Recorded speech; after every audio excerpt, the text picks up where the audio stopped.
पतित पावन परम करुणामय परम आराध्यतम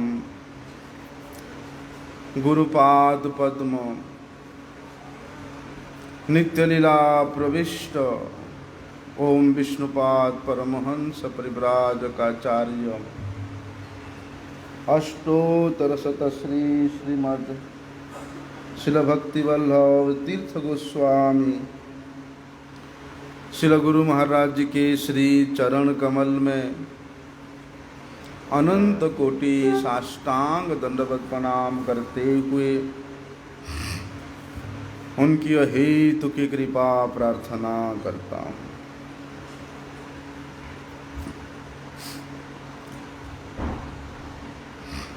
आज जगत गुरु श्री शिल भक्ति सिद्धांत सरस्वती गोस्वामी ठाकुर प्रभुपाद जी के परम प्रियतम स्नेह पात्र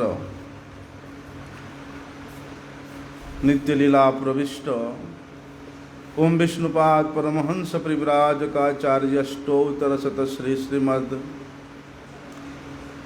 शिल भक्ति विचार जाजावर गोस्वामी महाराज जी का आविर्भाव तिथि पूजा महामहोत्सव है। शिल महाराज जी मेदिनीपुर जिले के अंतर्गत कांथी नामक स्थान पर एक दुर्मुठ नामक ग्राम है। उस दुर्मुठ ग्राम में शिल महाराज जी एक स्वधर्मनिष्ठ पांडा एक उपाधि विशिष्ट ब्राह्मण परिवार में आविर्भूत हुए थे। इनके माता पिता भी भगवत भक्त थे, इसलिए ऐसे भगवत भक्त माता पिता को आश्रय करके शिल महाराज जी वास्तव में उनके मातृगर्भ से ही भगवान के प्रति एक विशेष अनुराग उनके हृदय में प्राप्त हुआ था। तो शिल महाराज जी यथा समय में विद्या अभ्यास इत्यादि करके जैसे सामान्य शिशु होता है, उस सामान्य शिशु से इनके अंदर एक असामान्य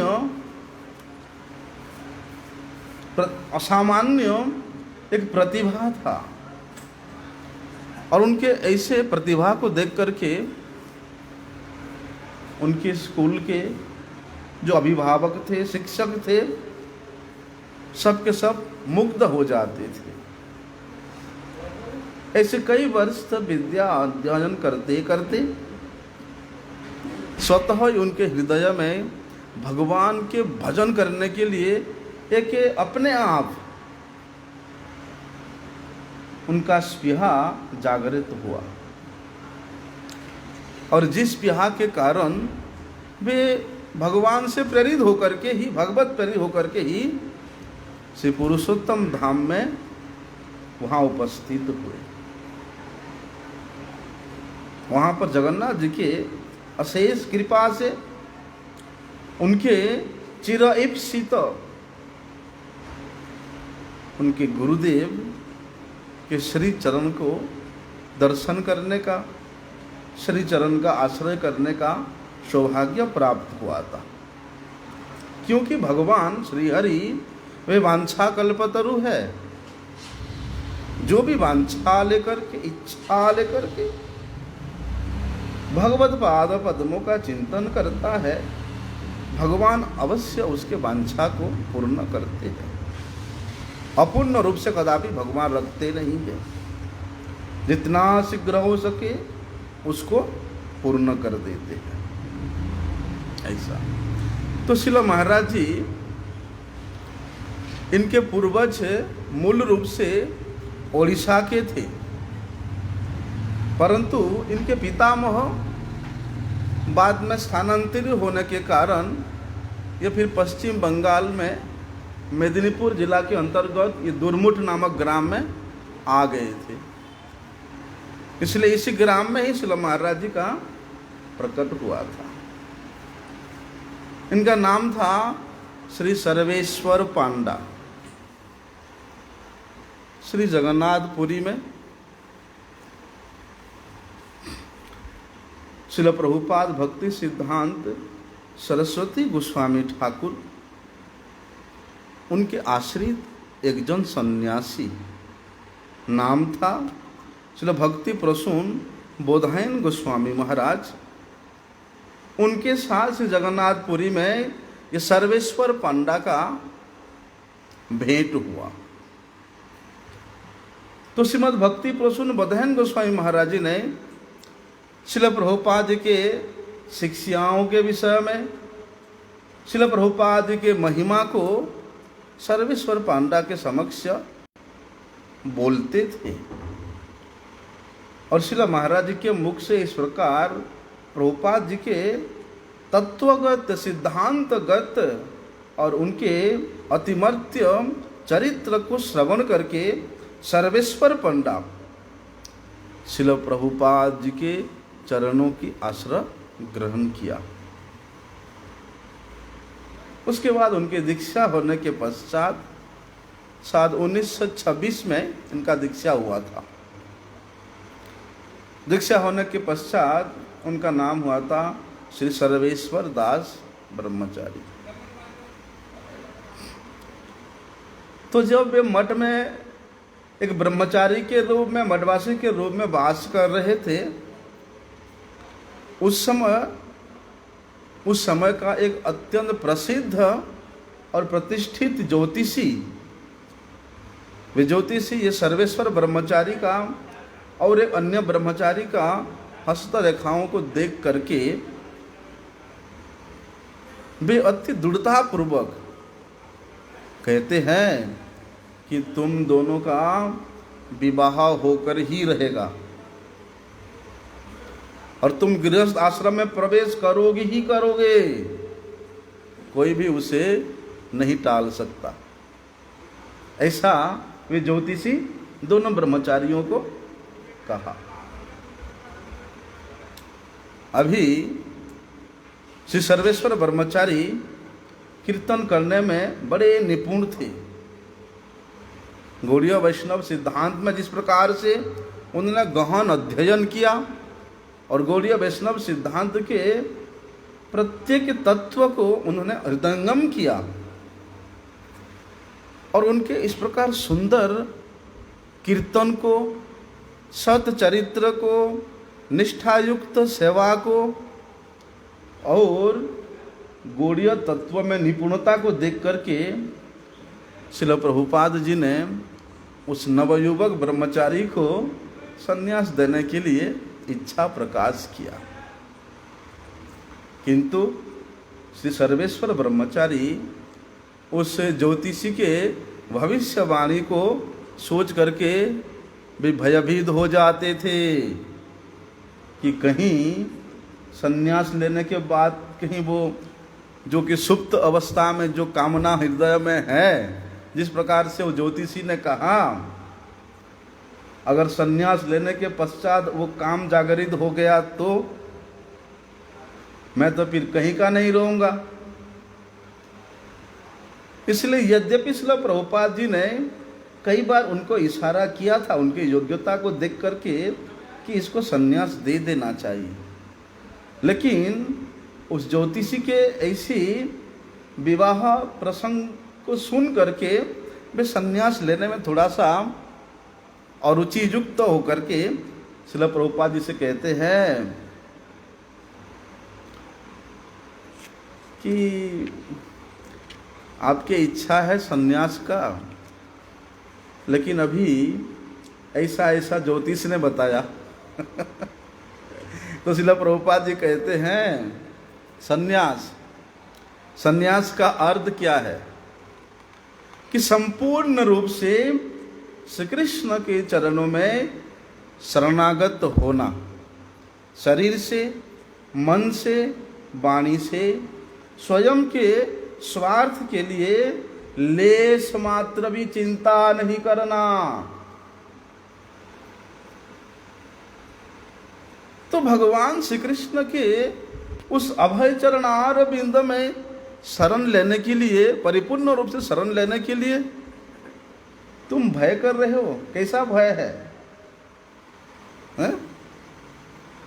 अरे जो समस्त प्रकार के भय से विरक्त हो जाता है, समस्त प्रकार के शोक से विच्युति हो जाता है, परम अनंत का अमृत का अनुभव करता है श्री कृष्ण चरणों की शरण लेने के पश्चात, तो ऐसे अशोक अभय अमृत आधार स्वरूप श्री कृष्ण के चरणों में परिपूर्ण रूप से शरण लेने में फिर कैसा भय, कैसा डर है?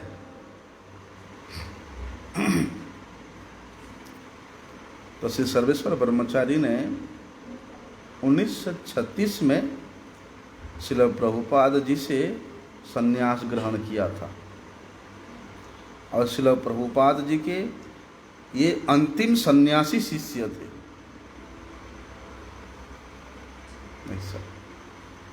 और श्रील प्रभुपाद जी ने संन्यास के उपरांत उनका नाम रखा था श्री श्रीमद् भक्ति विचार जाजावर महाराज। शिलम महाराज जी के विषय में, सर्वेश्वर ब्रह्मचारी के विषय में वो ज्योतिष की बात तो सत्य नहीं हुआ, लेकिन वो ज्योतिष ने जो दूसरे ब्रह्मचारी के विषय में भविष्यवाणी किया था, वो भविष्यवाणी सत्य सिद्ध हुआ। उन्होंने विवाह के बंधन में उनको बंधना पड़ा, किंतु श्रील जाजावर गोस्वामी महाराज ने निष्ठा युक्त होकर के श्री गुरुपाद पद्म के चरणों में काय मनोवाक्य इसके साथ शरणागत होकर के गुरु सेवा में अपने आप को नियुक्त किया। जब बहुत समय व्यतीत हो गया, तब वे ज्योतिष, जो कि प्रतिष्ठित था, प्रख्यात ज्योतिष था, उसके ज्योतिषी कभी फेल नहीं होता था, ऐसा। तो जब बहुत साल बाद वे ज्योतिषी दोबारा श्रील जाजावर गोस्वामी महाराज जी से भेंट हुआ, तो वे देख करके आश्चर्यचकित हो गया। अरे, मेरा ज्योतिषी का गणना फेल कैसे हो सकता है? उन्होंने जाजावर महाराज जी के हाथ को दोबारा देखा और हथेली को देख करके कहता है, मुझे समझ नहीं आ रहा है कि ये सब कैसा हो गया। मैं क्या कहूँ? तुम्हारी हथेली को देख करके मैं क्या कह सकता हूँ? बोलते, आपके हस्तरेखा को मैंने जब इतना साल पहले देखा था और अभी देख रहा हूँ, आपके हस्त की रेखाओं परिपूर्ण रूप से बदल गया है। और ना केवल हस्त की रेखा, आपके भाग्य का भी परिवर्तन हो गया है। तो अभी ज्योतिषी कहता है, मैंने वैष्णवों से एक बात सुना था, लेकिन उस बात के ऊपर मेरा विश्वास नहीं होता था। कौन सी बात सुना था? कृष्ण भक्ति यदि हये बलवान, विधिर कलम काटी करे खान खान। कहते हैं कि यदि किसी की श्री कृष्ण में दृढ़ भक्ति हो जाती है, तो उस भक्ति के बल से, बोलते विधाता के जो लेख है वो भी खंड खंड हो जाता है। भाग्य का जो लेख है वो भी परिवर्तित हो जाता है। मैंने इस बात को वैष्णवों के मुख से कई बार सुना था, लेकिन इस वैष्णवों के इस वचन के ऊपर मेरा इतना दृढ़ विश्वास नहीं था। कौन बोलता है? वो ज्योतिषी कहता है। लेकिन अब आपकी हस्त को देख करके इस बात की परिपूर्ण रूप से सत्यता प्रत्यक्ष रूप से मुझे प्रमाण रूप में मिला है। इसलिए भक्ति वास्तव में किसी के भी भाग्य को परिवर्तित कर सकती है। इसलिए यदि किसी की श्री कृष्ण में दृढ़ मति, दृढ़ भक्ति होती है, तो उस भक्ति का बल ही ऐसा है कि विधाता के लेख को भी वो फाड़ करके टुकड़े टुकड़े कर देता है। श्री जाजावर गोस्वामी महाराज जी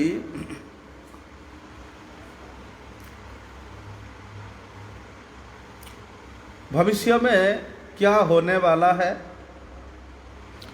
उन सब घटनाओं को वे आकलन करके अपने समक्ष देखने में भी सक्षम होते थे। स्पष्ट रूप से वे जान जाते थे कि आने वाले समय में क्या होगा। हुआ ये था 1960 में हमारे परम गुरु जी ने वृंदावन में श्री चैतन्य गौड़ीय मठ में श्री राधा गोविंद विग्रह जी के प्रतिष्ठा करने के लिए एक विराट उत्सव का आयोजन किया। और उस उत्सव में श्रील भक्ति विचार जाजावर गोस्वामी महाराज सहित अनेक श्रील प्रभुपाद जी के आश्रित जनों को, उनके गुरु भाइयों को श्रील परम गुरु जी ने निमंत्रण दिया था। तो वृंदावन में इतना विशाल मंदिर, और श्री श्री राधा गोविंद जी का प्रतिष्ठा महोत्सव, वो भी किसके द्वारा? माधव महाराज जी के द्वारा। माधव महाराज जो भी आयोजन करते थे, जो भी उत्सव करते थे, वो कोई छोटा मोटा नहीं होता था, विशाल उत्सव होता था, विशाल आयोजन होता था। इसलिए माधव महाराज के उस आयोजनों में आने के लिए उनके गुरु भाइयों का भी विशेष उत्साह रहता था। कई बार तो कई गुरु भाई श्रील परम गुरु जी के उनके निमंत्रण दिए बिना भी पहुंच जाते थे। इतना प्रेम था हमारे परम गुरु जी के साथ। तो वृंदावन के उस उत्सव में बहुत सारे सन्यासी लोग आए, वैष्णव लोग आए। इसलिए सबको मठ में एक ही जगह में रख करके उनके रहने का, खाने की व्यवस्था करना असंभव था। इसलिए अलग अलग धर्मशालाओं में वैष्णवों के रहने के लिए और प्रसाद के लिए व्यवस्था किया गया था। अभी उत्सव के समय में क्या हुआ, धर्मसभा हुआ। तो उस धर्मसभा में एक नवीन सन्यासी आया था। और वे नवीन सन्यासी वे अत्यंत सुशिक्षित था, विद्वान था। और उन्होंने जो भाषण दिया, हरिकथा का जो परिवेशन किया, बड़े ही सुंदर रूप से उन्होंने अंग्रेजी भाषा में वहाँ पर भाषण दिया। और उस भाषण के मध्य में ना ही केवल अंग्रेजी बोल रहे हैं, बोलते हैं श्रीमद् भागवतम के अन्य अन्य गोस्वामी गणों के शास्त्रों के ढेर सारे श्लोक का भी उद्धृत कर रहे हैं। जो भी है, उनके जो वक्तृता देने का जो प्रणाली है, पद्धति है, अति सुंदर था। और उनके उस प्रस्तुत वक्तृता को सुनकर के सब लोग प्रभावित भी हुए थे। इतना सुंदर वहाँ पर उन्होंने वक्तृता दिया, प्रवचन किया।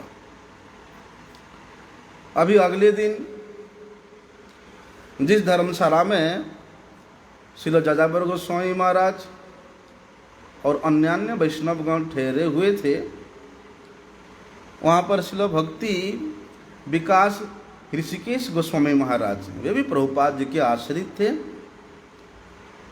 उस आश्रम में प्रसाद पा रहे थे। तो प्रसाद पाते पाते श्रील भक्ति विकास ऋषिकेश गोस्वामी महाराज जी उस युवक सन्यासी की बोलते भारी प्रशंसा करते हैं कि उस युवक सन्यासी ने बड़े सुंदर रूप से अपनी भाषण को परिवेशन किया और जो भी बोला वो सिद्धांत युक्त सब बातें ही बोला। जब श्री ऋषिकेश महाराज जी इस प्रकार उन वैष्णवों के मध्य में उस नवीन सन्यासी की प्रशंसा कर रहे थे, तब श्री जाजावर गोस्वामी महाराज जी और श्रीपाद कृष्ण केशव ब्रह्मचारी प्रभु जी वे भी वहीं पर ही थे, क्योंकि वहाँ पर प्रसाद देने का जो दायित्व था उन वैष्णवों को, वो दायित्व किसके ऊपर था? हमारे शिक्षा गुरु पाद पद्मशिला भक्ति विज्ञान भारती गोस्वामी महाराज के ऊपर था कि उस धर्मशाला में जितने भी वैष्णव जन हैं उन सब के प्रसाद की व्यवस्था तुम करना। परम गुरु जी ने भारती महाराज जी को ये निर्देश दे दिया था। तो वहाँ पर ये सब जो बातें हो रहा था वे परिवेशन करते करते सब भारती महाराज भी श्रवण कर रहे थे। तो इस प्रकार भक्ति विकास ऋषिकेश महाराज जी के मुख से उस नवीन ब्रह्मचारी के उस प्रशंसा को सुन करके जाजावर गोस्वामी महाराज जी कहते हैं, ऋषिकेश महाराज बड़े गरज करके कहते हैं, इस समय उस युवक सन्यासी की इतना प्रशंसा करने की कोई आवश्यकता नहीं है। क्यों कहे? यद्यपि वे युवक सन्यासी सुंदर रूप से हरिकथा परिवेशन किया है, किंतु वे एक नया भक्त था, नवीन भक्त था। इसलिए नवीन भक्त होने के कारण कौन कह सकता है कि उसने जो कथा का परिवेशन किया उस कथा को उसने अपने हृदय में कितना धारण किया है, उस कथा को लेकर के उसने कितना आचरण किया है। शास्त्र को पढ़ करके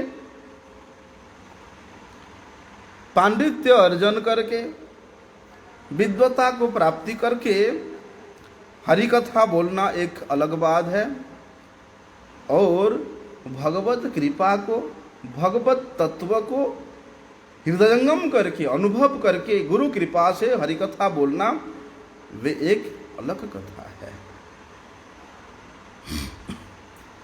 तो श्री जाजावर गोस्वामी महाराज कहते हैं कि उस नवीन ब्रह्मचारी जो भी प्रवचन किया उस कथा को उसने कितनी परिमाण में अपने हृदय में धारण किया है,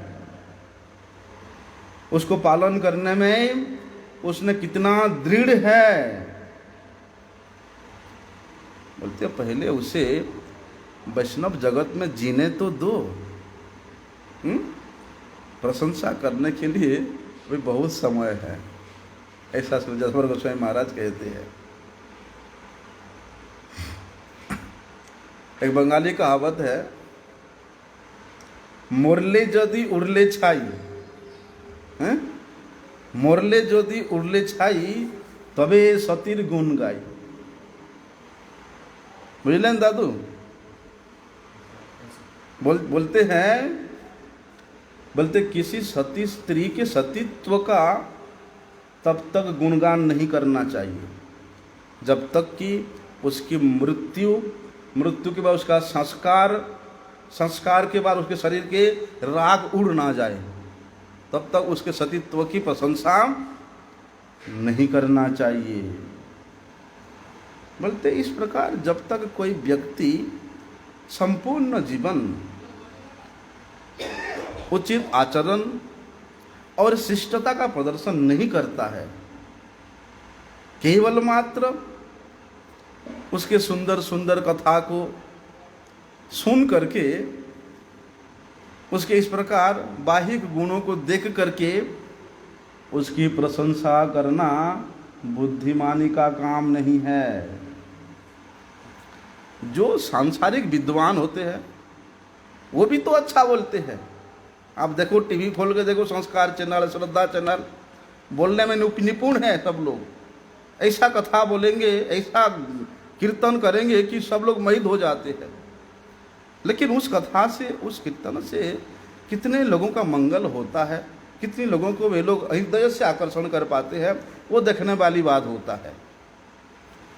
तो श्री जाजापर गोस्वामी महाराज कहते हैं कि सांसारिक विद्वान भी तो अच्छा बोलता है, परंतु हमने देखा है कि उनका हरि गुरु वैष्णवों में विश्वास नहीं है, हरि गुरु वैष्णव के प्रति उनका श्रद्धा नहीं होता है। इसलिए इस प्रकार के लोगों में जो गुण होते हैं वो एक प्रकार से जड़ीय गुण है।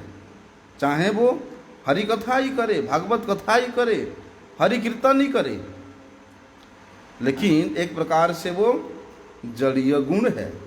क्योंकि जब तक हरि गुरु वैष्णवों से श्रद्धा रहित होकर के, विश्वास रहित होकर के उनके गुणगान करोगे तो वो मंगल कल्याणप्रद नहीं हो सकता है। इसलिए एक प्रकार से उसको जड़ीय गुण ही कहा गया है। चलो, महाराज जी बड़े सरल स्वभाव के थे और एक स्पष्ट वक्ता थे। उन्होंने जो अनुभव किया है उस अनुभव को उन्होंने साझा करते थे। इसलिए जब तक कोई व्यक्ति संपूर्ण जीवन उचित आचरण, उचित शिष्टता का प्रदर्शन नहीं करता, तब तक मात्र उसके सब कुछ गुण देखकर उसकी प्रशंसा नहीं करना चाहिए। उसकी बाहिक कथा कीर्तन को विशेष रूप से सुन करके उसका प्रशंसा नहीं करना चाहिए। हुआ ये था 1962 में हरिद्वार में कुंभ मेला हुआ था और उस कुंभ मेला में श्रील परम गुरुदेव वहाँ पर कैंप का आयोजन किया था। कैंप का, तो उस कैंप में भी अनेक प्रभुपाद जी के गण, अनेक वैष्णवगण वहाँ उपस्थित थे। तो उसी समय इन सब वैष्णवों ने देखा वे सन्यासी, वे नवीन सन्यासी जो अंग्रेजी भाषा में सुंदर वक्तृता परिवेशन किया था वृंदावन मठ में, वे सन्यासी वहाँ क्या कर रहे हैं, स्त्रियों के साथ उसका इतना घनिष्ठता संबंध है,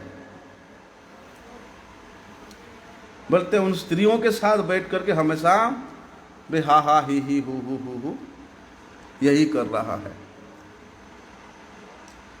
और उन स्त्रियों के साथ अत्यधिक समय बातचीत करने के कारण, अब सन्यासी है, स्त्रियों के साथ इतना देर तक बात करने के कारण दूसरे वैष्णव लोग तो उसका विरोध करेंगे ही।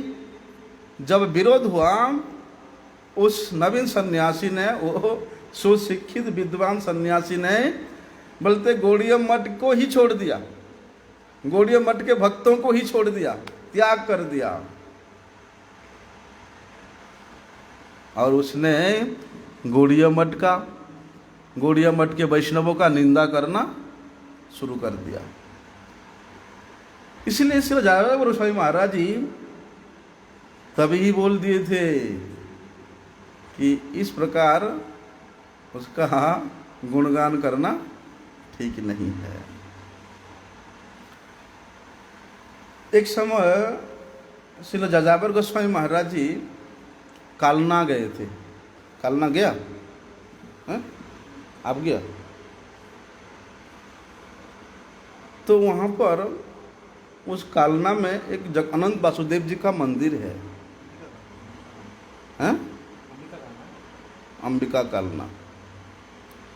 तो वहाँ पर उस समय श्रील भक्ति प्रमोद पुरी गोस्वामी महाराज जी उस मंदिर के सेवा कार्यों का भार अपने ऊपर ले लिए थे। क्या वहाँ के जो राजा था, उस मंदिर का संपूर्ण दायित्व श्रील भक्तिपुरी गोस्वामी महाराज को ही दे दिया था। तब जब श्रील जाजावर गोस्वामी महाराज जी वहाँ पर गए, तब उन्होंने श्रील पुरी गोस्वामी महाराज जी से कहा, महाराज आपसे आपने इस मंदिर का सेवा दायित्व अपने ऊपर ले लिया और इसके साथ साथ आपने श्री चैतन्य गौड़ीय मठ के भी विभिन्न प्रकार के सेवाओं का दायित्व भी आपके ऊपर है। तो आप एक साथ यहाँ ये सारे मंदिर का व्यवस्था करोगे ना, वहाँ पर चैतन्य गौड़ीय मठ के जो सेवा का भार है आपके और उसको करोगे? आप अकेले इतने सारे दायित्वों का किस प्रकार से निर्वाह करेंगे? तो जाजावर गोस्वामी महाराज जी कहते हैं श्रील भक्ति प्रभु गोस्वामी से कि अपने समय को और अपने ऊर्जा को संपूर्ण हृदय से एक ही स्थान पर सेवा में लगाने से अच्छा होगा। तो उनके उस परामर्श को स्वीकार करके श्रील भक्ति प्रमोद पुरी गोस्वामी महाराज जी फिर अपने संपूर्ण शक्ति के साथ श्रील परम गुरु जी के साथ रह करके श्री चैतन्य गौड़ीय मठ के उन सेवाओं में अपने आप को नियुक्त किया था। महाराज जी में ऐसा भगवान के प्रति अटूट विश्वास था। एक दिन क्या हुआ, वहाँ पर श्रील महाराज जी का जो मंदिर है मेदिनीपुर में, श्री श्यामानंद गौड़ीय मठ, उस गौड़ीय मठ के ब्रह्मचारी ठाकुर जी के लिए भोग बनाने के लिए मठ में थोड़ा सा चावल भी नहीं है। तो जितने भी मठ के सेवक थे, ब्रह्मचारी गण थे, सब लोग थोड़ा दुखी मन से चिंता कर रहे हैं कि आज थोड़ा सा ठाकुर जी के लिए भोग लगाने के लिए भी चावल नहीं है मठ में, अब क्या किया जाएगा। जब श्रील जाजावर गोस्वामी महाराज जी उन ब्रह्मचारियों के उस चिंता के विषय में जाना, उनको पता चला, तो उन्होंने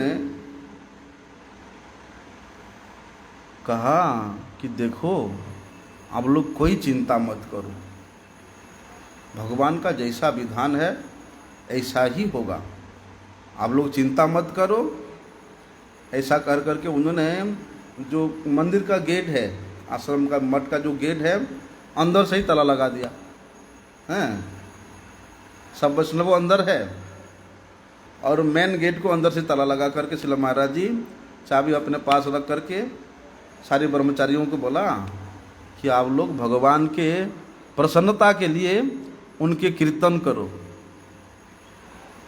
और उस कीर्तन के द्वारा भगवान को आनंद विधान करो, इसी से ही भगवान का भोग लग जाएगा। चिंता करने की कोई आवश्यकता नहीं है, क्योंकि आप लोग तो भक्त हैं, इसलिए क्यों चिंता करना।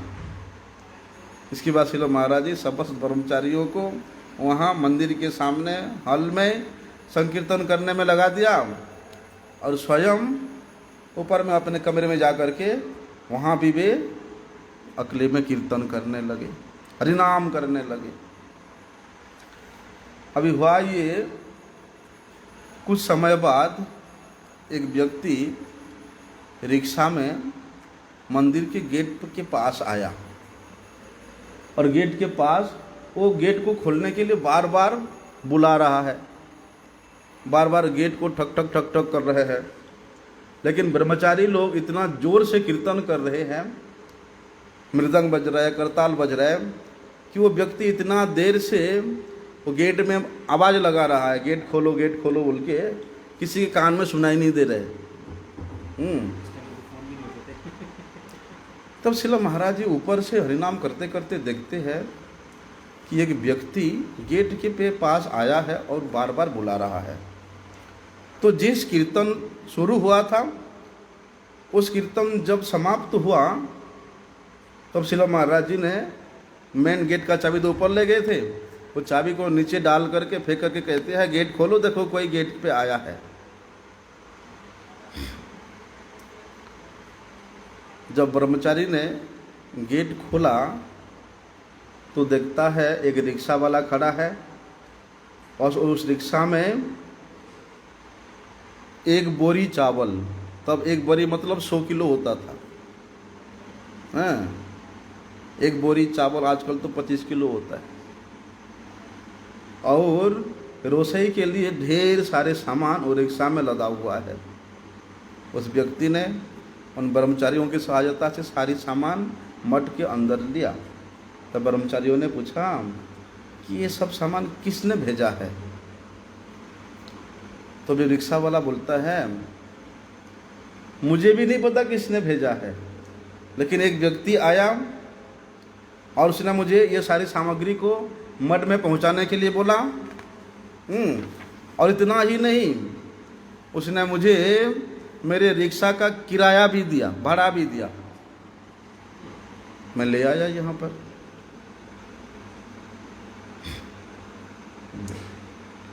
अभी मठ में एक मुठा चावल नहीं था, हैं? अभी 100 किलो चावल आ गया। ना केवल चावल, और भी ढेर सारे रसोई का सामान आ गया। तो श्री जाजापर गोस्वामी महाराज जी वे संपूर्ण रूप से भगवान के प्रति शरणागत थे। इसलिए भगवान को भोग निवेदन नहीं कर पाने के कारण उनके हृदय में पीड़ा हो रहा था, और अपने भक्त के अंतर हृदय के पीड़ा को भगवान कभी सहन नहीं कर पाते हैं। इसलिए स्वयं भगवान ही उन सारी वस्तुओं की व्यवस्था कर दिया। इसलिए हमेशा संकीर्तन करने के लिए ही श्रील महाराज जी ने अपने आश्रित जनों को निर्देश देते थे। ना ही निर्देश देते थे, स्वयं महाराज भी अपने अंतर हृदय से हमेशा कीर्तन ही करते थे, मधुर कीर्तन करते थे। एक समय वहाँ नाट्य मंदिर में कीर्तन करते करते करते करते बिजली चला गया। रात के समय अंधेरा हो गया। अब ऐसी परिस्थिति में क्या व्यवस्था किया जाए, कोई भी सुनिश्चित नहीं कर पा रहा था क्या करना नहीं करना। और जितने भक्त लोग बैठे सब व्याकुल हो रहे थे कि लाइट चला गया, लाइट चला गया। तब श्री जाजापर गोस्वामी महाराज कहते हैं कि अशांत होने की कोई आवश्यकता नहीं है। उन्होंने स्वयं संकीर्तन करना प्रारंभ किया। भजो हुरे मनो श्रीनंद नंदन अभय चरणारविंद रे। कि रे मेरे मन, तुम श्री नंदन नंदन का अभय चरण में समस्त प्रकार के भयों को विनाश करने वाले श्री चरण कमलों का भजन करो। तो लाइट है नहीं है, व्यवस्था है नहीं है, खाना है नहीं है, पहनना है नहीं है, सुविधा है नहीं है, उसके प्रति महाराज जी का कोई भी आसक्ति नहीं था। उनके आचरण भगवान के प्रति संपूर्ण शरणागति को प्रकाश करता था, लक्षित करता था।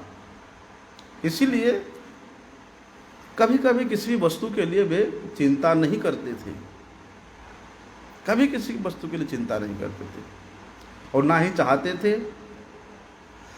और ना ही उसके लिए वे प्रयास करते थे। भगवान स्वयं के सभा के लिए जितना व्यवस्था किया है उतना व्यवस्था में ही संतुष्ट रहना श्रेयस्कर समझते थे। एक बार क्या हुआ,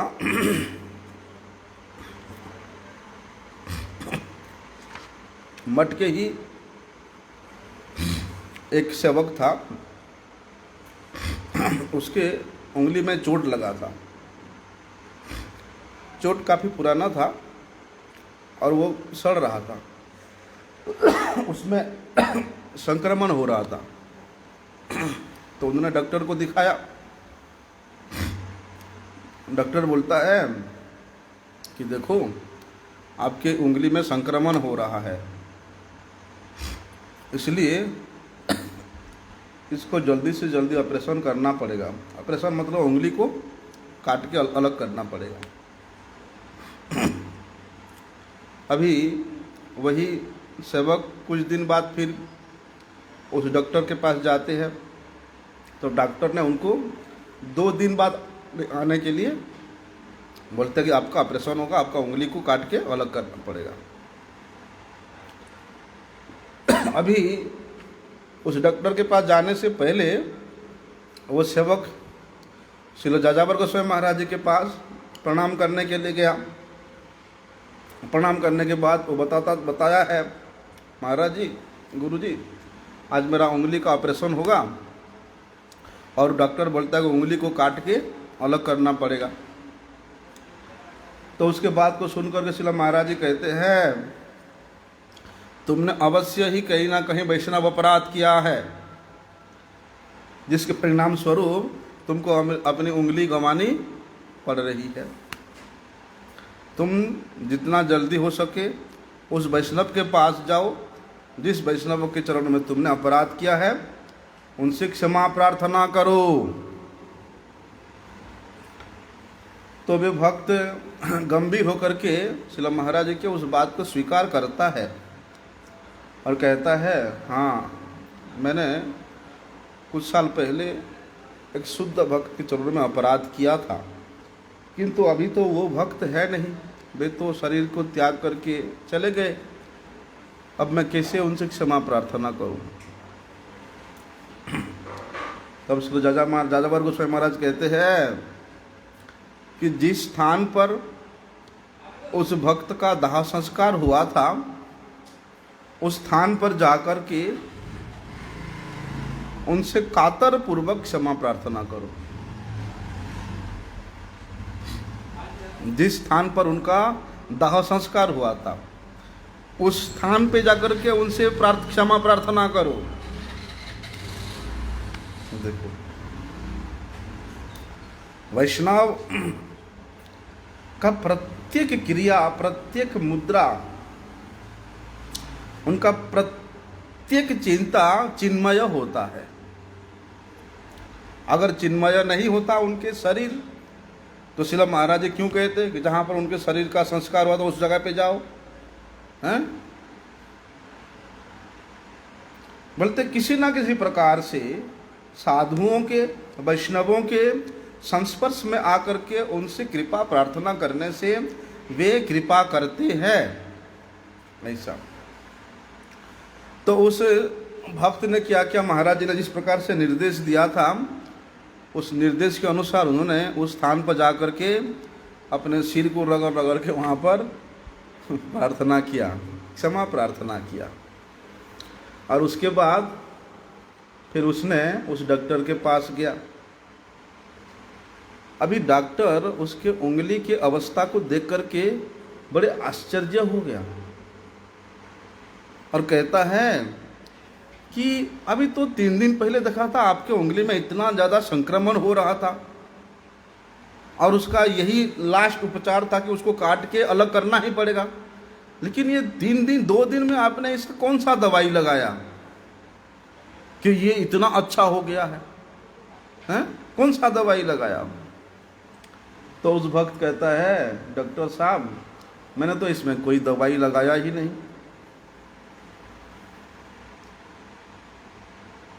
तो डॉक्टर कहता है, ऐसे कैसे हो सकता है, यह असंभव है।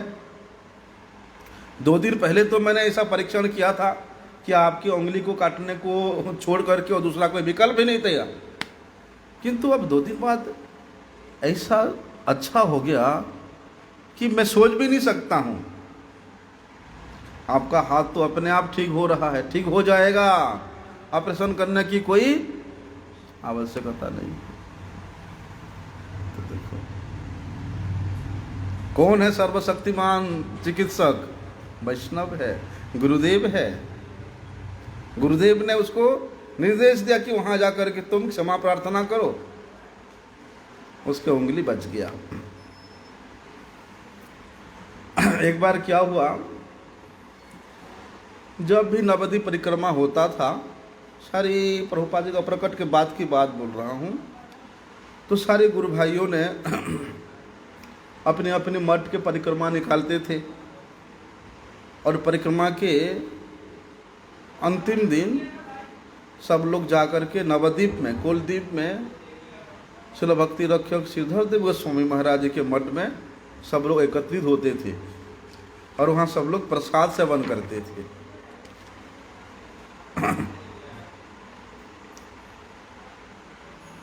तो उस साल क्या हुआ, हमारे परम गुरु जी भी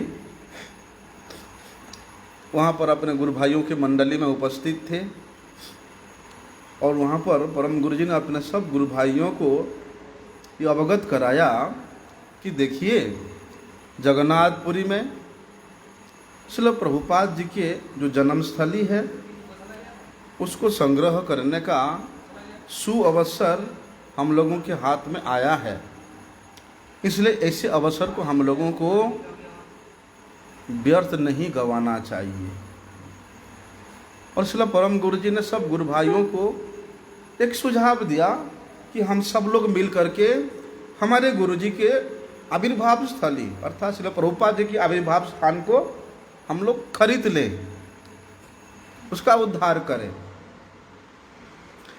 अभी परम गुरु जी की बात को सुन करके और जो प्रभुपाद जी के शिष्यगण थे वे सब अपने आपस में विचार विमर्श करने लगे।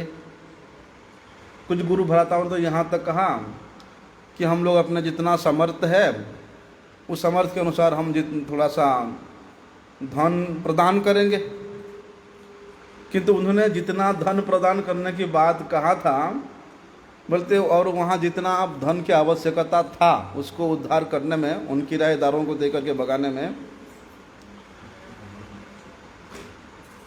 बोलते उस निधि की एक नगण्य भी नहीं हुआ था। सब गुरु भ्राताओं ने जितना भी वहाँ पर करने को बोले इतने में कुछ नहीं हो सकता था।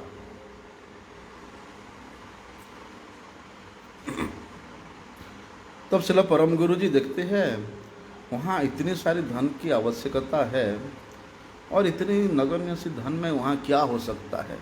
तो परम गुरु जी थोड़ा व्यग्रता प्रकाश किया और कहते हैं उसके लिए तो कुछ ना कुछ सोचना पड़ेगा हम लोगों को। तो उस समय उस महती सभा में श्रील भक्ति विचार जाजावर गोस्वामी महाराज जी भी थे और श्री जाजावर गोस्वामी महाराज जी श्री नृसिंह पुराण से एक श्लोक उल्लेख करके कहते हैं कि माधव माधव वाची माधव माधव हृदय सरन्ति माधव सर्वे सर्वकार्येषु माधव। कहते हैं माधव, माधव ये नाम तो सबके मुख पर है, माधव सभी के हृदय में है। और बोलते हैं समस्त साधुगण भी अपने कार्यों को करते हुए लक्ष्मी जी के पति हैं, लक्ष्मी के स्वामी श्री माधव को हमेशा स्मरण करते हैं। यद्यपि ये श्लोक में जो माधव है ये लक्ष्मीपति माधव भगवान श्री कृष्ण के लिए प्रयुक्त हुआ है, परंतु श्री जाजावर गोस्वामी महाराज जी ये श्लोक को श्री माधव महाराज अर्थात हमारे परम गुरु जी के संदर्भ में ही ऐसे अभिप्राय लेकर के उन्होंने बताया। कहते हैं कि सभी गुरु भाइयों ने, हम सभी गुरु भाइयों ने वचनों में, सभी गुरु भाइयों के वचनों में और हृदय में श्री माधव महाराज उपस्थित है, सबके हृदय माधव महाराज है। इसलिए सभी गुरु भ्राता श्री माधव महाराज को स्मरण करते हैं, क्योंकि जितना भी आवश्यकता होता है वे उतना लक्ष्मी संग्रह करने में पारंगत थे। और वास्तव में श्रील प्रभुपाद जी के प्रकट काल में भी अगर किसी मठ के कुछ व्यवस्था में कुछ कमी हो गया तो किसको स्मरण करते थे? हयग्रीव ब्रह्मचारी को। उसमें श्रील परम गुरु जी का संन्यास नहीं हुआ था, लेकिन सब लोग हयग्रीव ब्रह्मचारी को स्मरण करते थे। किसी जगह में मठ बनाना होगा, जमीन संग्रह करना होगा, तो सबसे पहले सबके स्मरण में हयग्रीव ब्रह्मचारी आते थे हैं। तो उन सारी बातों को याद करके श्री जाजावर गोस्वामी महाराज कहते हैं कि सभी गुरु भ्राता अपने समस्त कार्यों में श्री माधव महाराज को ही स्मरण करते हैं, इसलिए वे तो यहाँ उपस्थित है और वे सभी कार्य को पूर्ण रूप से कर पाएंगे, करेंगे, संभव है उनके द्वारा। किसी पर निर्भर होने का कोई आवश्यकता नहीं है। बोलते इस प्रकार सुन करके श्रील परम गुरुदेव ने समझ गए कि यहाँ जितने भी गुरु भाई लोग बैठे हुए हैं, ये सबका इच्छा है कि इस महती कार्य का दायित्व मेरे ऊपर सौंप करके सब लोगों ने मुझे कृपा कर रहे हैं, ऐसा परम गुरु जी सोचते हैं। तब उन्होंने अपने समस्त गुरु भाइयों को साक्षात दंडवत प्रणाम करके अत्यंत हर्षपूर्वक उन्होंने प्रभुपाद जी के उस स्थान को संग्रह करने में संपूर्ण दायित्व को स्वीकार किया था।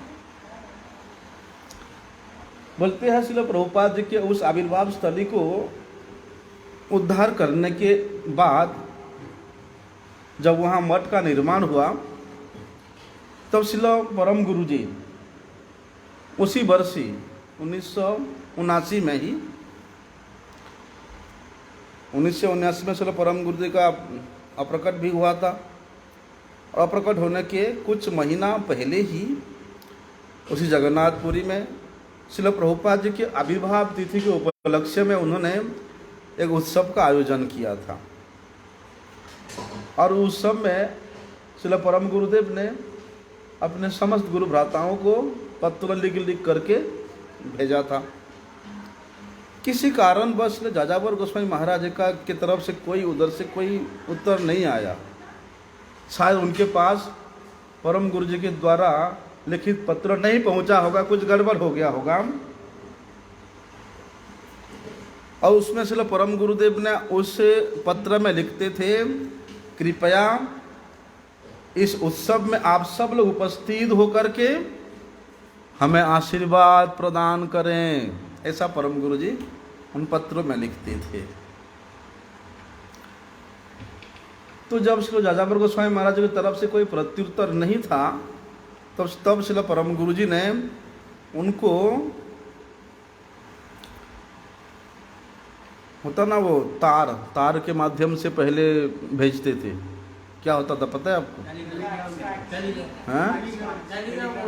हाँ, टेलीग्राम के द्वारा जब उनके पास खबर पहुंचा, जैसे ही श्री माधव महाराज ने निमंत्रण दिया है, श्री जाजावर गोस्वामी महाराज ने श्रवण किया, साथ साथ उन्हें अपना सामान को पोटली होता था, पोटली बांध के वे उस उत्सव में योगदान करने के लिए जगन्नाथपुरी के लिए चल पड़े।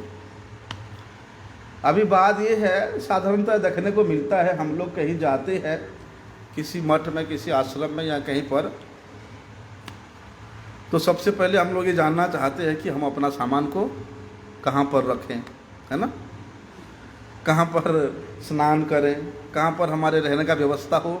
सबसे पहले ये काम देखते हैं हम लोग। लेकिन श्री जाजावर गोस्वामी महाराज जी ऐसे नहीं, वे इस प्रकार के स्वभाव के नहीं थे। उन्होंने जब वहाँ पहुँचा, देखा कीर्तन हो रहा है, वो अपनी वो बैग को, पटली को कहीं एक कोना में फेंक के और सीधे जाके कीर्तन में बैठ गए। कैसा विचार है देखो उनका कि देखो अभी मठ तक तो मैंने पहुंच गया, लेकिन मठ में अभी तक कोई सेवा नहीं किया मैंने, तो अभी तक सेवा नहीं करके मैं अपने रहने के लिए किस प्रकार से व्यवस्था करने के लिए मैं चिंता करूं। अभी कोई सेवा में संयुक्त नहीं हुआ, तो अपने सामान रखने के लिए मैं चिंता क्यों करूं, अपने नहाने धोने के लिए मैं चिंता क्यों करूं। ऐसा महाराज जी का विचार था। इसलिए सबसे पहले बोलते मुझे सेवा करने दो, उसके बाद फिर रहने के लिए स्थान पूछेंगे, अगर मिलेगा तो पूछेंगे, नहीं तो यहीं सो जाएंगे। ऐसी उनकी सेवा वृत्ति था। महाराज जी का चरित्र तो बहुत सुंदर है, और कल कोई तिथि नहीं है तो कल भी हम श्रवण कर सकते हैं। अभी तो ठाकुर जी का शयन का समय हो गया, कल बहुत तिथियां हैं, कल अक्षय तृतीया है। हाँ